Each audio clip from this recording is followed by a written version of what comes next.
The great tragedy, dear students, is that most, if not all, antitrust legislation rests on false theoretical notions of competition and monopoly.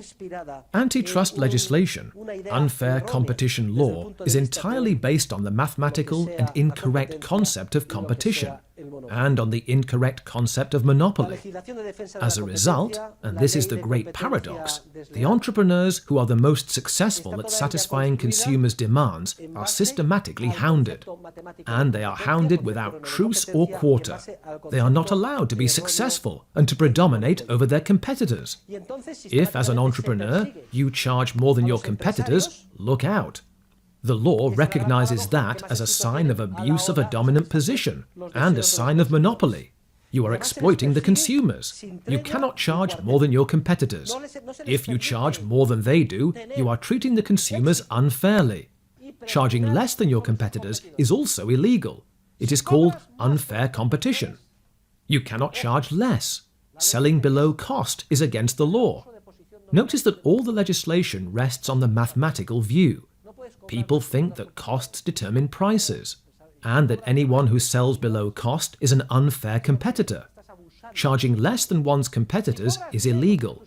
Then again, charging the same price as one's competitors is also illegal. If you charge the same price as your competitors, you will immediately be accused of collusion, of having conspired with them to sell at the same price. This seems like a parody, but it is not. If you read all of the antitrust legislation, you will come to the conclusion that you are a potential criminal, that there are signs of wicked acts against consumers no matter what you do. If you sell at a higher price than your competitors, it is abuse of a dominant position.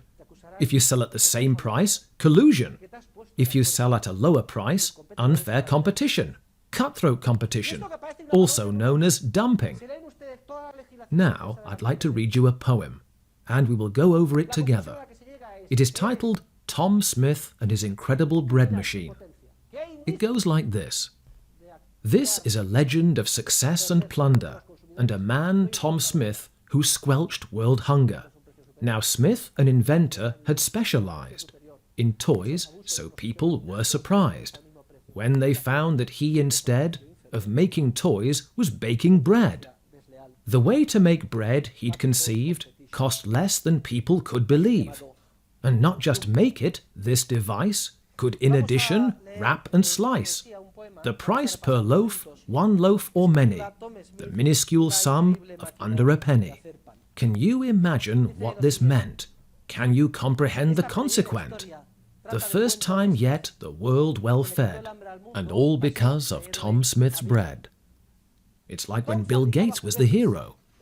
A citation from the president for Smith's amazing bread. This and other honors, too, were heaped upon his head. But isn't it a wondrous thing how quickly fame is flown? Smith, the hero of today, tomorrow scarcely known. Yes, the fickle years passed by, Smith was a millionaire. But Smith himself was now forgot, though bread was everywhere. People, asked from where it came, would very seldom know. They would simply eat and ask, was not it always so? We all take for granted that our computer has to work, and Windows too. Was it not always so? We have a right to our personal computer, and to a functioning Windows system.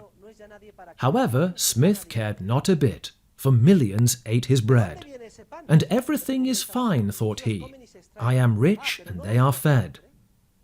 Everything was fine, he thought. He reckoned not with fate. Note the sequence of events, starting on the date, on which the business tax went up.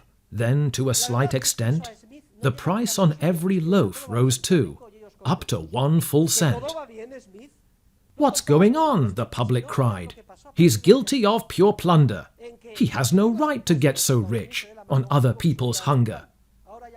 A prize cartoon depicted Smith with fat and drooping jowls, snatching bread from hungry babes, indifferent to their howls. Well, since the democratic public does come first, it could not be denied that in matters such as this, the public must decide. So antitrust now took a hand. Of course it was appalled. Thank goodness we have the European Commission for Competition and a Directorate General for Competition in Spain and a competition court. So antitrust now took a hand. Of course it was appalled at what it found was going on. The bread trust, it was called. Trust, in English, monopoly. Now this was getting serious, so Smith felt that he must have a friendly interview with the men in antitrust. He visits the government department in charge of defending competition. So hat in hand he went to them. They'd surely been misled. No rule of law had he defied, but then their lawyer said, "The rule of law in complex times has proved itself deficient. We much prefer the rule of men. It's vastly more efficient." Now let me state the present rules, the lawyer then went on. These very simple guidelines you can rely upon. You're gouging on your prices if you charge more than the rest, but it's unfair competition if you think you can charge less. A second point that we would make to help avoid confusion, don't try to charge the same amount. That would be collusion. So one cannot charge more, nor less, nor the same. You must compete, but not too much, for if you do, you see, then the market would be yours, and that's monopoly. Price too high or price too low? Now, which charge did they make? Well, they weren't loath to charging both, with public good at stake. In fact, they went one better. They charged monopoly. No muss, no fuss, oh woe is us. Egad, they charged all three. 5 years in jail, the judge then said. You're lucky it's not worse. Robber barons must be taught. Society comes first. Now bread is baked by government, and as might be expected, everything is well controlled, the public well protected. True, loaves cost $1 each, but our leaders do their best. The selling price is half a cent. Taxes pay the rest. Listen. There is no institution more despicable, hypocritical and harmful than the entire antitrust structure. The legislation is based on an incorrect and outdated conceptualization of economics. General civil and commercial law contains the only defense competition needs. All special antitrust legislation is comparable to the old legislation in Spain on the Inquisition. Furthermore, the process is very similar. A tip-off invariably sets it in motion, generally from an inefficient competitor. And that is not to mention procedural matters, which cry out to heaven, secret trials, non-existent legal guarantees, convictions based on mere presumption. And it really does work that way. Apart from that, enormous damage is done precisely to the process of competition, on the pretext of defending it. It is shameful that well into the 21st century, these institutions are still in force. And one of the main goals of any lover of freedom and of the market economy is to do away with them. Competition does not need anyone to defend it, especially not the state.